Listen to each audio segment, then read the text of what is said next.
నీకు తెలుసా, ఒక రహస్యం శతాబ్దాలుగా అడవిలో దాగున్న సత్యం. యుగాల క్రితం ఒడిషా అడవుల్లో గిరిజన రాజు విశ్వావసు ఒక రహస్య గుహలో నీల మాధవుడిని పూజించేవాడు.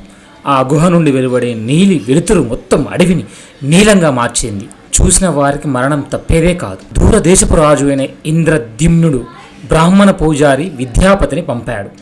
విశ్వావసు కళ్ళకు గంతలు గట్టి గుహకు తీసుకెళ్లాడు. కానీ తెలివైన విద్యాపతి ధోతిలో రహస్యంగా ఆవాల గింజలు దాచుకొని అడుగడుగునా నీలపై వేస్తూ వెళ్ళాడు.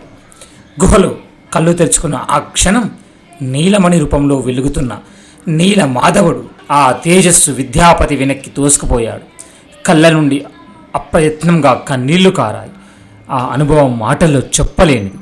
తర్వాత కొన్ని రోజులకు విద్యాపతి వేసిన ఆవాల గింజలు బంగారు మొక్కలుగా మారాయి. ఆ మొక్కల వరుస గుహవైపు నడిపించింది. ఇదంతా చూసిన విద్యాపతి వేగంగా రాజు వద్దకు వెళ్ళి జరిగిందంతా చెప్పగా రాజు సైన్యంతో వేగంగా వెళ్ళాడు. కానీ గుహ ఖాళీగా ఉంది. నీలమాధవుడు మాయమయ్యాడు.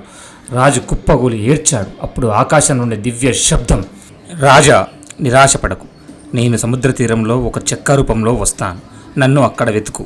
అలా మొదలైంది పూరి జగన్నాథుని అద్భుత ప్రయాణం.